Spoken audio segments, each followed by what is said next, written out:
asociadas a la amigdalitis. Así como la rinitis no es independiente, sino es rhinosinusitis, también la faringitis es faringoamigdalitis. Y a veces faringo-laringo-amigdalitis o faringo-laringotraqueitis, ¿no? Entonces hay que ir diferenciando de acuerdo al síntoma. Si hay tos, si hay disfonía, pues ya está tomada la laringe, las cuerdas vocales, por eso la disfonía.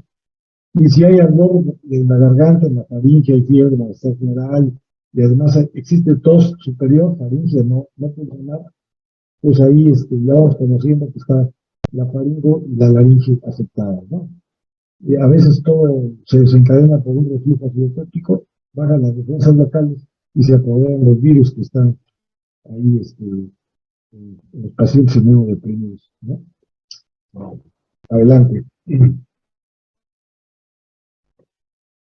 Es muy frecuente hacer los colutorios para la faringitis, para cambiar el pH.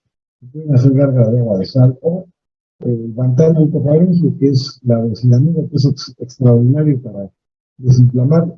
Es un antiséptico, tiene antiinflamatorio local y además adormece la mucosa, evitando el reflejo primario de la tos, disminuyendo las molestias de la gripa, del dolor, de la faringe y la resequedad. Ahora, también se da mucho con el herpes simple, tipo 1, el oral. Cuando afecta la garganta, se ve como un cielo estrellado, ¿no?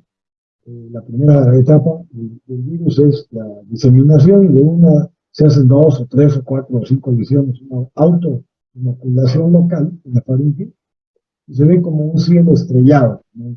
En la imagen de las pústulas.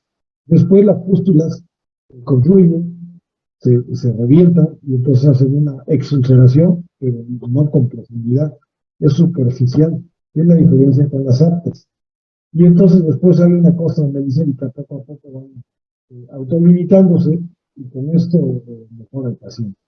Habitualmente hay que dar enjuagues y dar analgésicos, a veces sublinguales como el ketorolaco de 30 miligramos, disolviéndose debajo de la lengua como un dulce para quitar el olor tan intenso que provoca, por ejemplo, la angina, los virus en el herpes simple en la garganta. Muy bien. Ahora le toca el otro equipo, ¿verdad? Sí, es el equipo 6. Sí, doctor, en un momento ya presentamos. Sí, con calma, nos platicamos sobre la faringitis. Hay una faringitis crónica que es la faringitis granulosa. Incluso se habla que la faringitis granulosa a veces puede presentar síntomas dolorosos casi perennes o crónicos. Y estos son complicaciones hipertróficas de la laringe. Ya ven que puede ser hipertrófica y atrófica. Y entonces hablan de cronicidad. Y estas laringitis crónicas están asociadas incluso a la presencia de estado anímico depresivo, porque la molestia es continua y aunque sea leve, no remite con facilidad. El paciente tiene dolor casi permanente, perenne en la garganta, con el pequeño cambio de temperatura, con el frío, con el calor, con algunas bebidas heladas, con cualquier cosa, se le exacerba. No se declara un proceso agudo severo, pero tampoco remiten los síntomas.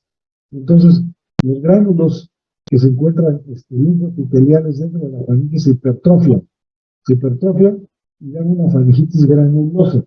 A esto se puede ver aumentado por un reflujo acidotóxico o faringolaringio nocturno, y entonces provoca más hipertrofia del área de la faringe y de sus gránulos linfopiteliales. Con la faringitis granulosa, pues se trata también con colutorios, medidas sintomáticas, a veces dan antidepresivos y mejora el paciente. Es muy importante porque a veces el estado de ánimo hace un síntoma psicosomático, al cual el paciente deprimido puede manifestar un síntoma, o una gripa, por ejemplo, o un proceso viral faríngeo, doloroso, crónico, que puede provocar un estado anímico de infección.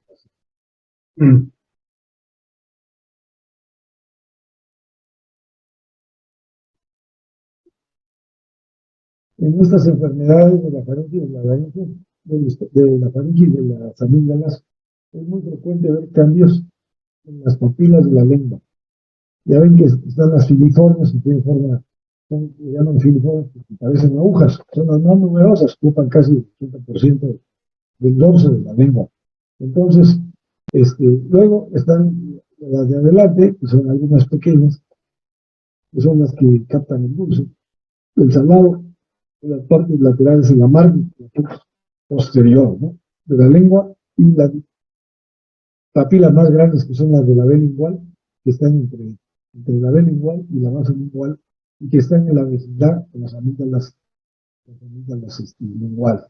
Entonces se pueden confundir ahí los síntomas, una amigdalitis lingual con una glositis reactiva, ¿no?, de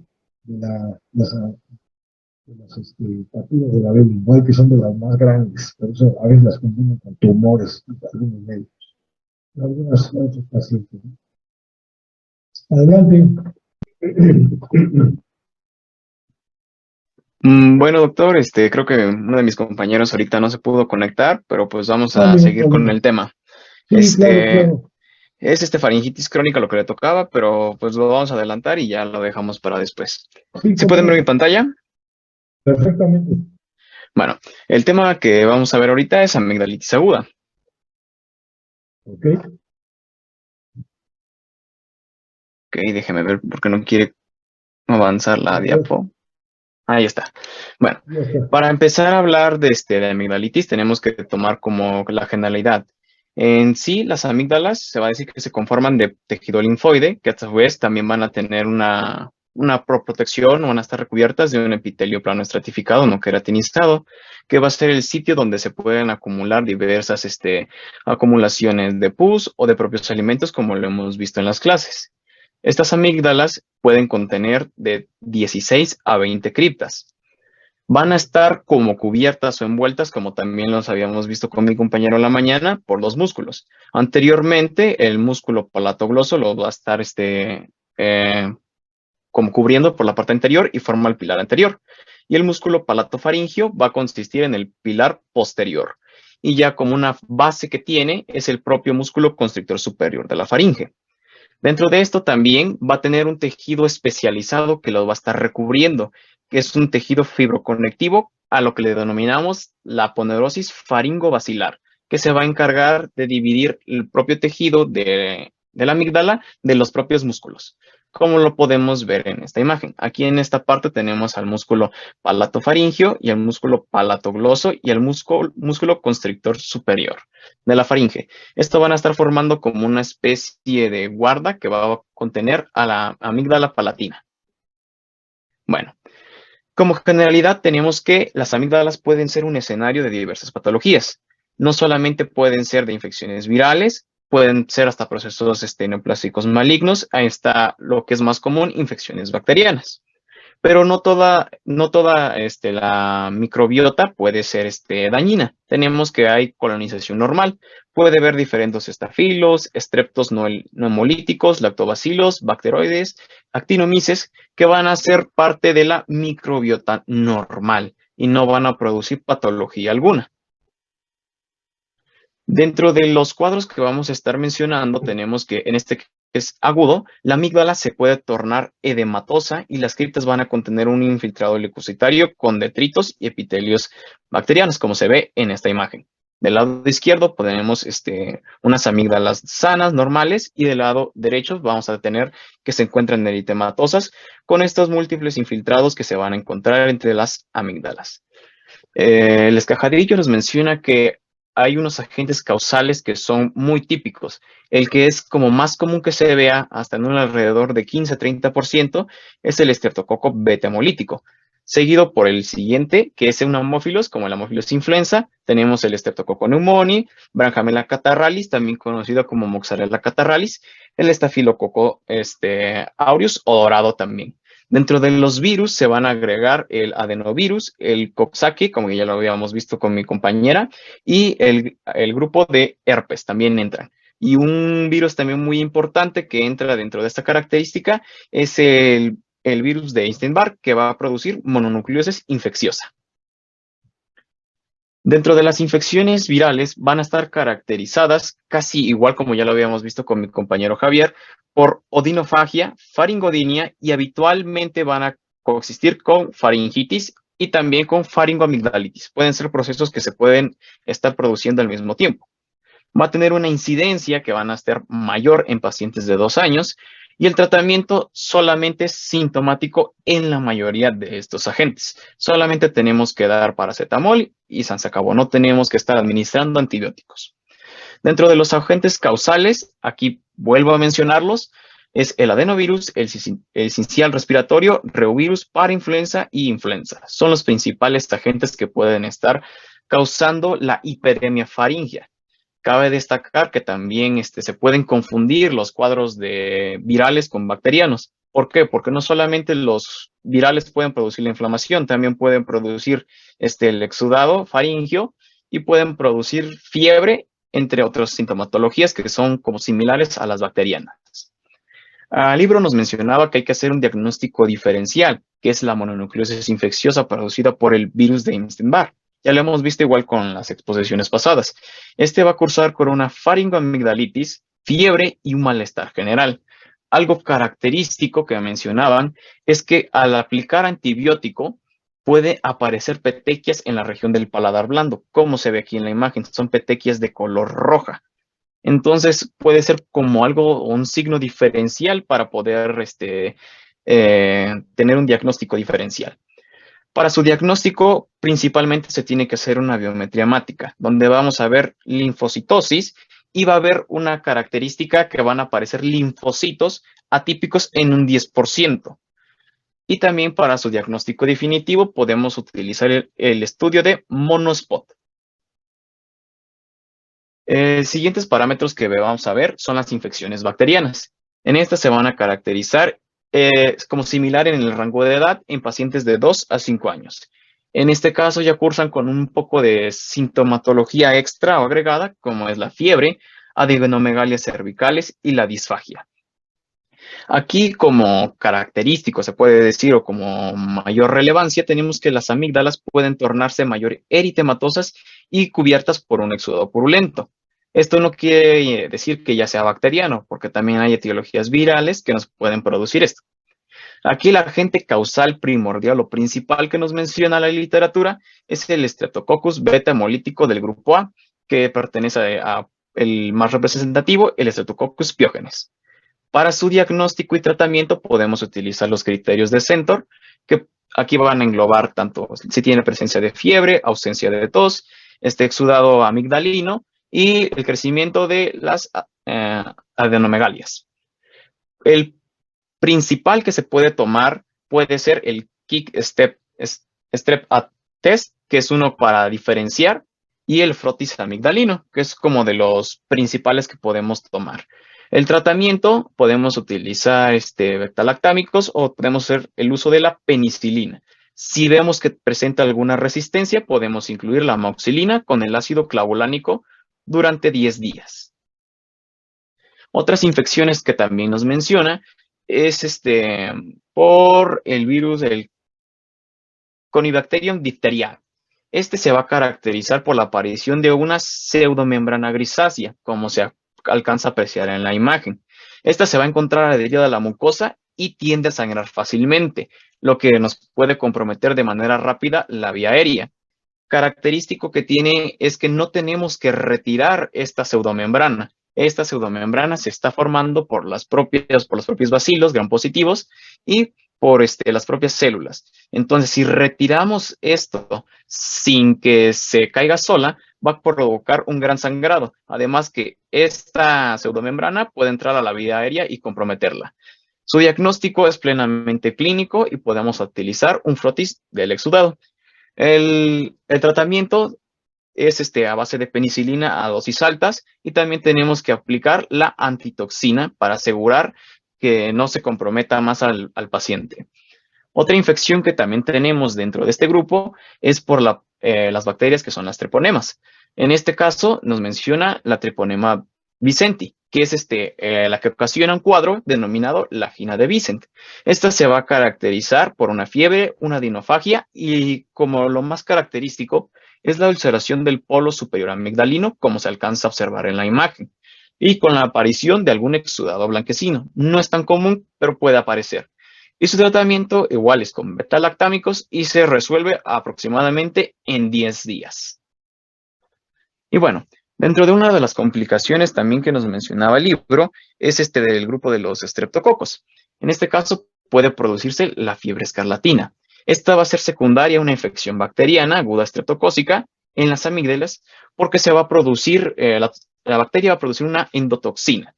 Esta se va a encargar de producir un exantema eritematoso. Los libros también lo definen como un exantema en papel de lija porque van a ser puntiagudos y rojitos.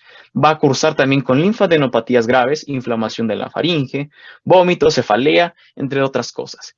Signos característicos que no le agregué aquí, que también podemos ver a través de la garganta, son pequeñas manchas también que se pueden ver, conocidas como las manchas de Forenheim. Esas manchas y también algo también muy característico es la tonalidad de la lengua. La lengua se pone roja, como en color fresa, va a estar edematosa. Son características que ya son propias de la propia fiebre escarlatina. Dentro de su diagnóstico y su tratamiento que tenemos, el diagnóstico principalmente va a ser a través de cultivos o una prueba de disco que nos mencionaba el libro. Y el tratamiento principalmente es penicilina G o penicilina B. Eso es lo principal para este grupo de enfermedades. Y hasta aquí sería mi parte, doctor.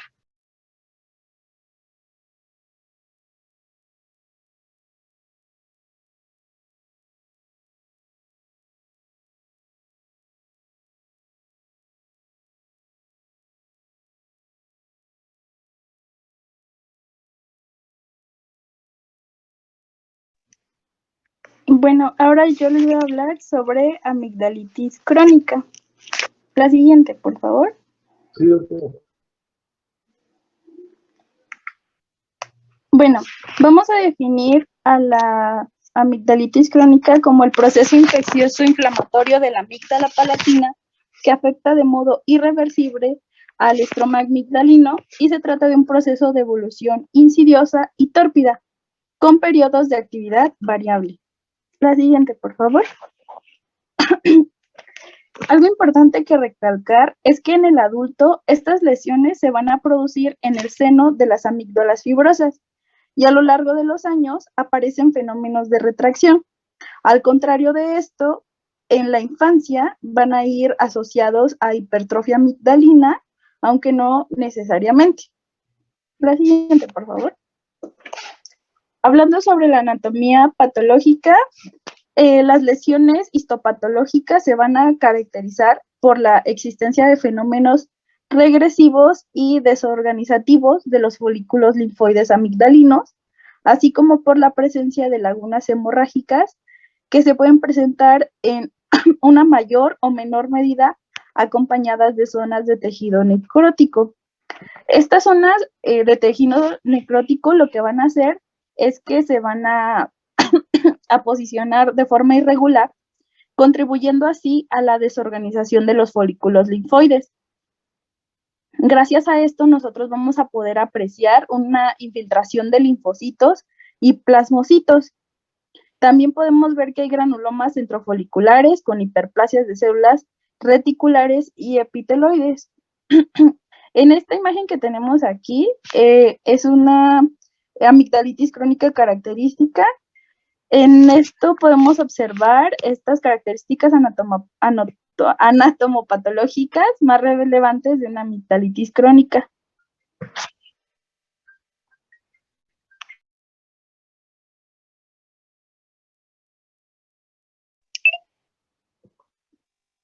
¿Sí me escuchan? Sí, le escuchamos muy bien, doctor. Bueno.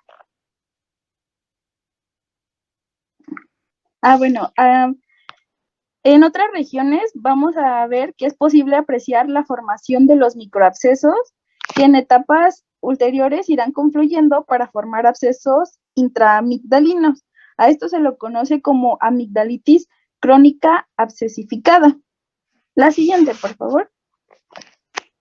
Bueno, algo que hablábamos en la mañana, hablando sobre la amigdalitis crónica gaseosa, Es importante mencionar que en las criptas, en los fondos de estas criptas, el epitelio es monomérico.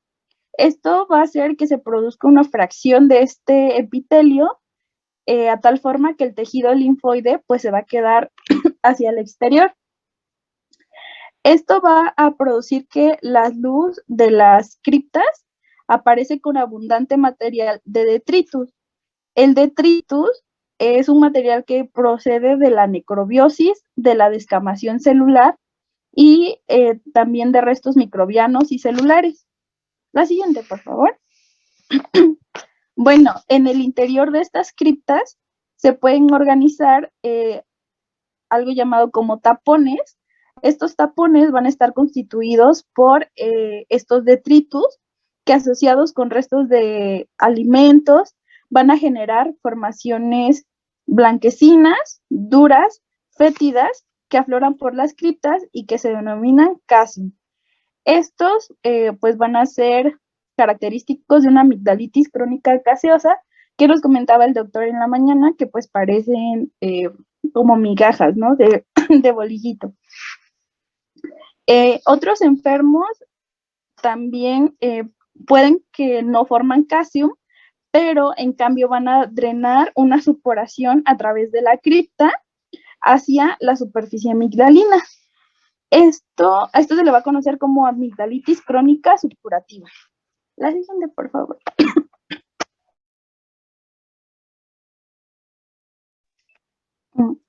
Bueno, vamos a tener dentro de la etiología que los gérmenes más frecuentes van a ser Streptococcus viridans y el Streptococcus hemolyticus.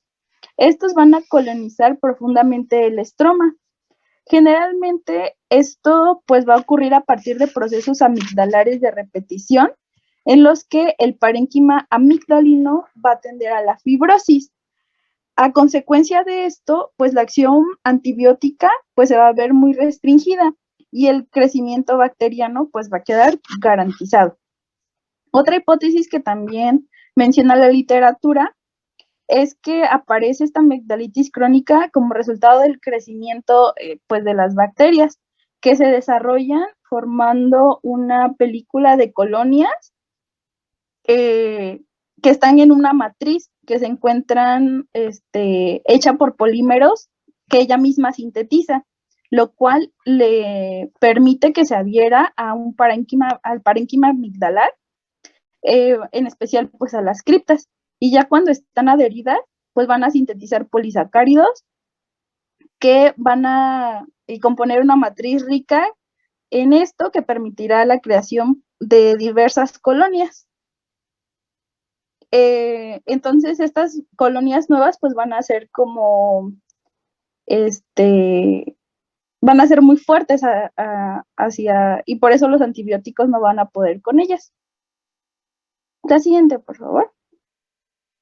Bueno, ahora hablando sobre la sintomatología y la exploración, vamos a ver que la amigdalitis crónica como tal pues no va a tener síntomas específicos. Estos pacientes con este tipo de enfermedad pueden presentar odinofagia. Esta odinofagia va a tener un carácter generalmente discreto, excepto en los procesos de reagudización. Otros síntomas que pueden estar relacionados son las parestesias faríngeas en forma de sensación de sequedad, carraspeo, sensación de cuerpo extraño, tos seca, irritativa, y en algunas ocasiones los síntomas citados se asocian con otro igualmente inespecífico como la halitosis. También puede suceder que esporádicamente puedan sentirse en algún momento sensación de astenia, malestar, escalofríos, hasta inclusive una aparición de alguna febrícula, pero pues todos estos de carácter transitorio. La siguiente, por favor. Bueno, la exploración clínica debe basarse en un primer tiempo en la palpación, buscando posibles adenopatías, especialmente en la región subángulo-mandibular. Va a ser frecuente palpar ganglios de características inflamatorias, pero suelen tener un tamaño ni número llamativos. Frecuentemente el paciente adulto va a manifestar tener estas adenopatías desde hace muchos años. La siguiente, por favor. Bueno, la exploración clínica básica va a ser la orofaringoscopía con un depresor. Cuando nosotros estemos frente a un paciente pediátrico, vamos a poder observar amígdalas hipertróficas, debido a que pues en el adulto tienden a la retracción fibrótica y por tanto pues no se esperan volúmenes amigdalinos grandes. La siguiente, por favor. Bueno, va a haber muy pocos signos espontáneos que nos permitan establecer un diagnóstico de amigdalitis crónica, pero lo único que permite una hipótesis diagnóstica es el enrojecimiento congestivo de los pilares anteriores de las amígdalas, que pues van a aparecer de color rojo por la abundante vascularización. Ahora les voy a hablar sobre la maniobra de compresión amigdalina. Esta maniobra se realiza para buscar un signo provocado. Este va a tener mucho valor diagnóstico clínico. Para poder realizarlo, debemos de tener dos depresores, uno para abatir la lengua y otro para ejercer presión sobre el pilar anterior al objeto de aplastar la amígdala contra la pared posterior de la faringe. Antes de que nosotros realicemos esta exploración, pues debemos de informar adecuadamente a nuestro paciente. Esta maniobra no es dolorosa, pero pues sí va a ser molesta para el paciente, ¿no? Y si el paciente pues se mueve al momento de que nosotros estemos realizando esta exploración, pues se va a perder el campo, ¿no?, de observación. Entonces, cuando nosotros vamos a comprimir el pilar anterior con un depresor, lo que vamos a hacer es que se va a estar aumentando la presión sobre este estroma amigdalino y esto provoca que en los pacientes que lo tengan, pues la aparición del casium que les comentaba, a través pues de las criptas. Y puede aparecer una gota de pus, que pues este va a ser el diagnóstico de amigdalitis crónica. A esta maniobra se le conoce como maniobra de Vigo-Smith, que pues es muy importante. Pero pues también, como les comentaba, pues no en todos los pacientes va a haber la presencia de casium. Entonces, en el caso de que no forman este casium y cuando hay microabscesos, pues no alcanzan el volumen como para que drenen hacia la luz de la cripta por la presión del presor. Así que cuando nosotros tengamos una maniobra positiva, una maniobra de Vigo-Smith positiva, pues sí va a ser un...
Bueno, como les comentaba, cuando nosotros tengamos una maniobra de Vigo-Smith positiva,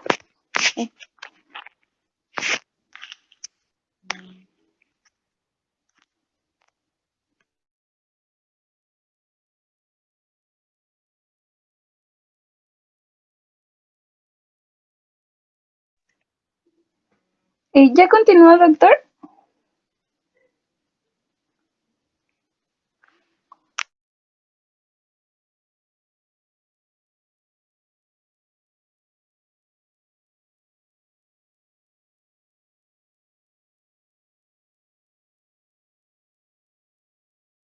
Ya vemos su imagen, doctora.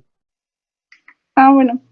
Como les comentaba, cuando tenemos una maniobra de Vigo-Smith positiva, pues va a ser indicativa de amigdalitis crónica, pero si es negativa, pues como tal no podemos excluir del todo este diagnóstico. La siguiente, por favor. Bueno,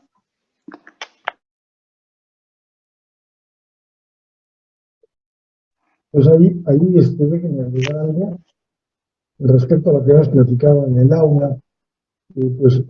A veces no hay muchos datos en la faringe crónica, pero puede ser atrófica o hipertrófica. En el caso de la atrofia, pues muy adelgazado el epitelio y con dilatación superficial de los vasos, porque está afectando solamente la mucosa, sino la submucosa. Entonces puede haber vascularización superficial o tránulos faringeos francamente. Otro de los datos, eso es en la faringe. En el caso de la amígdala, los datos que nos hacen pensar en una cronicidad no es el tamaño de la angina, sino las criptas ocupadas por secreción de calcio y no importa la cantidad, y que puede ser o bilateralmente hablando, el signo de Burgos, el Burgoise que se escribe. El signo de Burgos es una pincelada, como una pincelada metálica en el pilar anterior, a veces también se presenta en el posterior, pero lo habitual es ver el pilar posterior congestionado, como si le hubiera pasado una pincelada con un pincel de alambre metálico, y esto nos indica indirectamente que es un proceso crónico. También otra cosa que refuerza el diagnóstico es la presencia de hiperemia y hipertrofia de las bandas laterales faringias. Está en relación con secreción que baja de la rinofaringe, que puede ir narices paranasales, pero que también puede ser un proceso faringo amigdalítico crónico y que confluye en el límite de la fase, de la parte posterior faríngea entre la amígdala y la faringe. Eso ya nos da una idea del proceso crónico del paciente. Y se queja, por ejemplo, de dolor, cuando la exploración no justifica el dolor que me refiero, es un dolor vago, sordo, continuo, perenne, es muy frecuente en los días, es crónico y es casi cotidiano en algunos pacientes, ¿no? También hay que estar muy pendiente de que su reflujo acidopéptico nocturno podría estar jugando un papel en estos problemas inflamatorios crónicos de la faringe y amígdalas.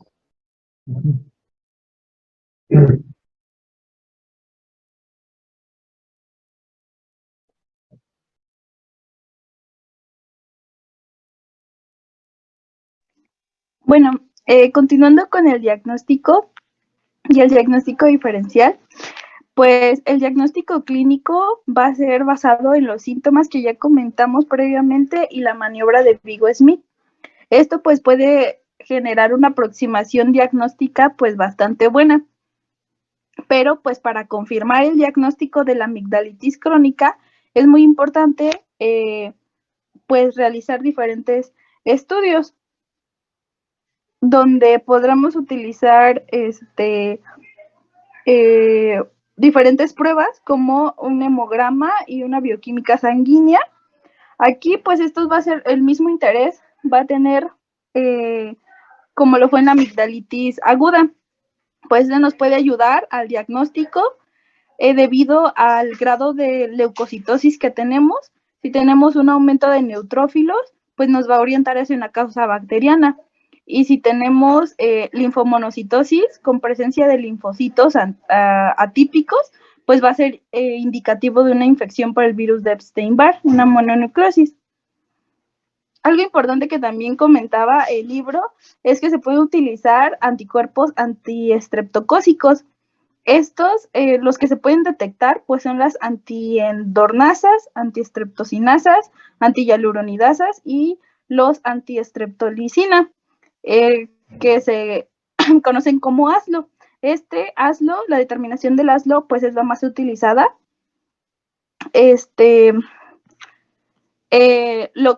Cuando el ASLO es positivo, lo que va a traducir es un contacto con el estreptococo como tal. Es importante también decir que cuando se presente esta prueba de ASLO elevado, significa pues que ha habido esta infección estreptocócica, pero no nos indica como tal si todavía está activo o no. Por eso el valor que se le da a esta prueba, pues es muy importante que tengamos presente la fecha de la última infección y la velocidad de sedimentación. También, pues, otra prueba que podemos utilizar es la velocidad de sedimentación globular. Esta es de las pruebas, pues, más utilizadas, ya que su determinación es rápida y es económica, pero, pues, es un poco inespecífica. Esta velocidad de sedimentación globular se va a elevar a las 24 horas de este estímulo inflamatorio infeccioso y se normaliza después de 5 a 10 días. También otra cosa que vamos a utilizar es la proteína C reactiva. En condiciones normales, pues esta se va a encontrar en bajas concentraciones, pero es debido a que es precipitada por el polisacárido C del Streptococcus pneumoniae. Esta prueba, pues igual va a ser un poco inespecífica, pero nos va a reflejar la actividad inflamatoria de la enfermedad, ya que pues no va a sufrir modificaciones por otros parámetros como la edad, sexo, etcétera. También algo importante es el complemento sérico. Se puede observar una elevación como consecuencia igual de la inflamación. La prueba de detección rápida de anticuerpos pues nos va a detectar la amigdalitis por Streptococcus beta hemolíticos del grupo A. Esta pues es una prueba de aglutinación sencilla, donde pues primero se toma una muestra faríngea, se identifica el antígeno específico del Streptococcus beta hemolítico, que al ponerlo en contacto con pues un anticuerpo específico nos va a producir esta reacción antígeno-anticuerpo, que se puede visualizar con diferentes técnicas inmunoenzimáticas, por ejemplo. Pero pues esta casi no se utiliza porque pues por su alto costo. Y pues algo también que se utiliza es el cultivo bacteriano. Esto pues tiene una alta especificidad, aproximadamente del 95% y una sensibilidad del 80 al 90%. Es por eso que cuando tengamos un cultivo positivo, pues podemos casi asegurar que se trata de una amigdalitis estreptocócica del grupo A, y ya lo podemos tratar aquí con antibióticos. El inconveniente que tiene pues estas pruebas es que pues va a tardar, ¿no?, en el diagnóstico. Sí. La siguiente, por favor. La siguiente. Bueno, ahora vamos a tener las complicaciones de esto, pues van a ser dos complicaciones principales, que son el flemón o absceso periamigdalino, que es el que podemos observar en la imagen, y la infección focal. El flemón absceso periamigdalino pues se va a producir como una consecuencia del proceso amigdalítico crónico. Esta infección supurativa va a estar en el estroma amigdalino, como en la región de la cápsula. Entonces se va a situar la mayor parte de la colección de pus entre la cápsula amigdalina y el músculo constrictor superior. Entonces, tras un periodo de flemón va a evolucionar hacia un absceso, con todos los elementos que esto conlleva, que serían pues la colección de pus y su cápsula. Esta pues va a ser una infección muy grave, especialmente si nos encontramos ante un paciente inmunodeprimido. Sí. Esta complicación normalmente pues produce una intensa sintomatología y también signos muy clásicos. Principalmente es el dolor faríngeo, que se va a iniciar con una hemifaringe y va a tener un carácter progresivo. Entonces, en tan solo unas horas, pues va a pasar de una odinofagia a un dolor de gran intensidad. Normalmente esta odinofagia también se puede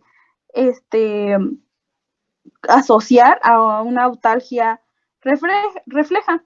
Inclusive nos puede presentar disfagia a medida que lo hace la odinofagia. Y pues esto se va a traducir en que los pacientes van a comenzar a reducir sus ingestas, primero de los sólidos, pero también pueden llegar a reducir los líquidos. Y también el paciente puede adoptar una posición de cabeza inclinada debido a la tortícolis refleja. También se van a poder producir cambios en la resonancia de la voz, apareciendo una voz amigdalina, que va a ser de carácter velada y gangosa. Voz de papa caliente, que se llama. Tienen una papa caliente en la garganta. Ese es y hay trismus también, y hay halitosis. Ajá. Aumento de volumen en el paladar blando y en la vecindad de la amígdala, donde se pierde la relación del pilar anterior con la amígdala y la faringe, y con el velo del paladar también se pierde. Hay un aumento de volumen, hay calor, rubor y dolor, que son los síntomas de inflamación locales. Sí, entonces, como comentaba el doctor, muchas gracias, vamos a desarrollar una afectación también de la musculatura masticatoria que va a provocar un dolor muy intenso. Esto va a producir un trismos. Los abscesos que se desarrollan hacia la región posterior de la fosa amigdalina tienden a producir un trismos mucho más intenso. También la halitosis va a aparecer en estos casos, así como una hipersalivación por el estímulo del reflejo faringosalival, lo que puede producir un babeo en el paciente. Sí. El paciente pues refiere que no quiere deglutir. Esta sintomatología pues va a sufrir un deterioro rápido y progresivo a lo largo de las primeras horas de la instauración de los primeros síntomas. Y el síntoma pues más llamativo va a ser la fiebre, que va a ser muy elevada, pues debido al proceso septicémico. Igual, para el diagnóstico diferencial vamos a valorar la existencia de anteriores infecciones amigdalinas de repetición, así como una amigdalitis crónica. Si el paciente ha sufrido previamente flemones periamigdalinos, pues puede ser que recidiva, ¿no?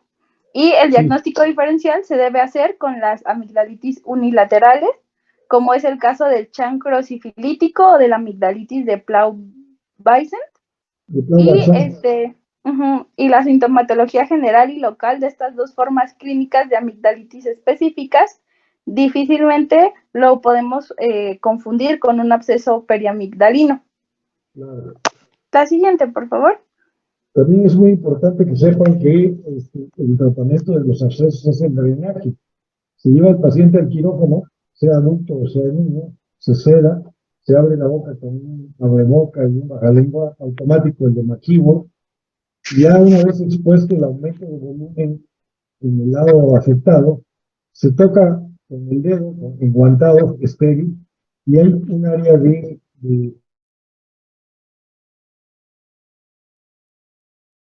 está más coalescente, donde se ve el proceso, digamos, quístico que hay, pues probablemente abajo de esa mucosa. Se mete un trocar moderadamente grueso, no muy grueso, y está pegado a un, ¿cómo se llama? A una jeringa. Y se introduce, no mucho, porque acuérdense que ahí estamos trabajando en la vecindad de la capacidad de carótida, ¿no? Entonces se introduce el trocar y inmediatamente sale el pus. Se aspira el pus, se manda a cultivo, y ahí donde se introdujo el pus, con una pinza de Kirk, se va abriendo, se va marsupializando el absceso. Recuerden lo que dijo la doctora atinadamente, hay una coalescencia del absceso que va disecando la cápsula verdadera de la amígdala con el área de implantación, que es el músculo constrictor superior de la faringe. Entonces se diseca con la pinza, Muchas veces es tan grande la disección que ya la amígdala queda colgando por una pequeña banda de tejido.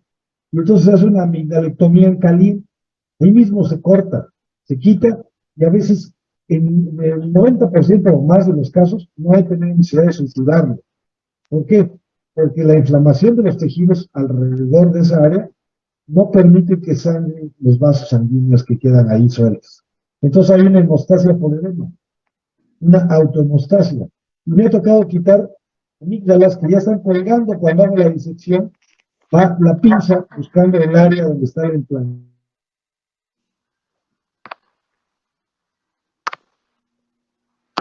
Donde se implanta, crece en el músculo superior de la faringe, constrictor superior, y entonces lo que se hace es, ya queda colgando la angina. Es más fácil quitarla que querer pegarla ahí o ponerla.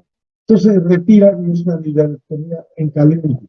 No la recomiendan en algunas escuelas, pero esto es de sentido común. Si ustedes están haciendo la disección y ya queda colgando, pues es más fácil quitarla que dejarla ahí. O darle un punto para que permanezca. En realidad, ya es un tejido que se debe retirar porque más que ayudar, pues va a perjudicar el proceso local.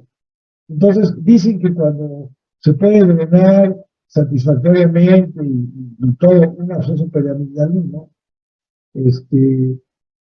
antes, antes de que, entre el mes y los 2 meses después del proceso, ya que se haya enfriado con antibióticos y todo, se debe hacer una amigdalectomía. Y claro, se prefiere hacer la bilateral porque no tiene caso que dejen una, que al rato se hipertrofie para tomar las funciones de la otra que se quitó, y al rato es más obstructiva y más sintomática que la que se quitó originalmente por el absceso. Entonces es una amiloidectomía bilateral programada entre 1 y 2 meses después del absceso. No se debe dejar sin operar. Y esta es una causa de recidiva. En el 80% de los pacientes recidiva cuando después de un absceso periamigdalino drenado no se retira la angina, o las anginas en general. Y esto está comprobado. Y además el proceso es más grave, es más serio porque hay fibrosis, pero además hacen conejeras y a veces hacen una extensión al espacio parafaringio o al espacio retrofaringio. Y entonces se hace un absceso ya no periamigdalino, sino ya más profundo, y pone en riesgo la vida del paciente por una sepsis. Así que deben tomar en cuenta eso. Sí, gracias, doctor. Bueno, en esta imagen podemos observar que en la imagen A, mediante orofaringoscopía, podemos observar el edema de la úvula y la Claro, protusión. sí, Y la protusión de la región amigdalina, que podemos observarla como completamente borrada y protuida hacia adelante y hacia sí, la línea media de la orofaringe. Esto debido al empuje que desde la región de la cápsula y de la pared faríngea ejerce el flemón y en su momento, pues, el absceso, ¿no? Esta, sí. pues, va a tener dificultades en la realización debido al trismus que ya habíamos comentado que presentan los pacientes y el Sí. intenso dolor al abatir la lengua mediante el depresor con las diferentes técnicas que les comenté. Y en la imagen número B podemos observar un flemón, absceso periamigdalino, en un estudio por imagen mediante un corte axial de tomografía computarizada. Esto sobre la luz orofaringia y se observa una masa infecciosa inflamatoria que va a corresponder al flemón o absceso periamigdalino. La desviación de la amígdala, cuando hay un absceso periamigdalino, depende de la localización del absceso. Si el absceso está localizado en la parte superior y externa de la amígdala, entonces va a desplazar a la amígdala hacia abajo y hacia la línea media. Puede estar al revés, en la parte superior y medial o interna de la amígdala, y entonces desplaza la amígdala hacia abajo y hacia afuera. Y no es lo habitual. Habitualmente es como decía la doctora, se desplaza hacia la órbita, hacia la línea media y hacia abajo, porque es la localización de los abscesos. Y aquí en la figura A podemos ver el edema de la órbita, si quiere señalarlo con la flechita alrededor, es mero, y luego a la derecha está el absceso. Y ahí se pierde con la angina, no se delimita porque lo demás es la lengua deprimida por el abatelenguas, pero todo lo demás es absceso. Entonces ahí se toca como el guante y donde ustedes notan la zona más fluctuante, ahí entra la aguja para drenar el pus y tomar el cultivo y después se introduce con mucha facilidad sin necesidad de cortar con bisturí ni nada. Es un tejido friable. Entonces ustedes con la pinza de Kelly van y abren allí y hacen una marsupialización y buscan el mismo pus los va llevando de la mano, deben ir abriendo los tejidos para que entre el aire, no haya anaerobios y se drene convenientemente el absceso. Se comprime con el dedo, ¿no? Con el abatelenguas para que vaya sacando todo. Principalmente si saben que es un absceso súper externo, lo van drenando hasta que ya queda todo. Luego van buscando, van siguiendo el área anatómica de donde está la base de implantación de la angina y por fuera con la cápsula verdadera de la amígdala. Y por ahí se van y hacen el pocket, van limpiando todo el pus y van haciendo la disección roma, la pinza.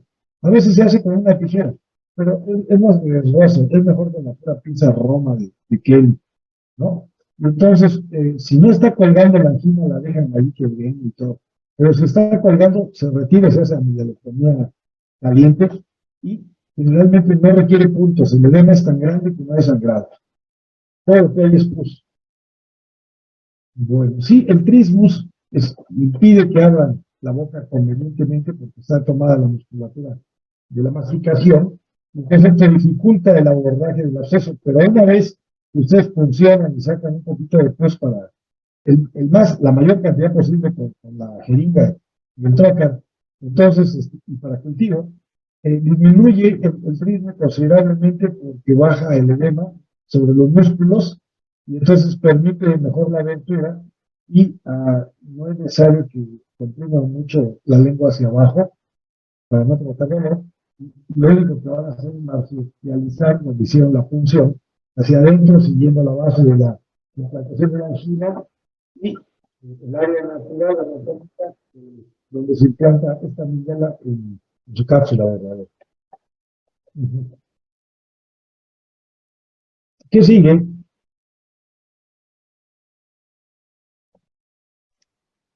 ¿Sigue infección focal, doctor? ¿Dónde? Infección Dejemos hasta focal. acá, doctora. Vamos a dejarlo hasta acá. Mañana seguimos en la aula, por favor. Que pasen muy buenas noches a todos. Sí, doctor, muchas gracias. Descansen, Gracias, doctor, gracias a igualmente. ustedes. Gracias.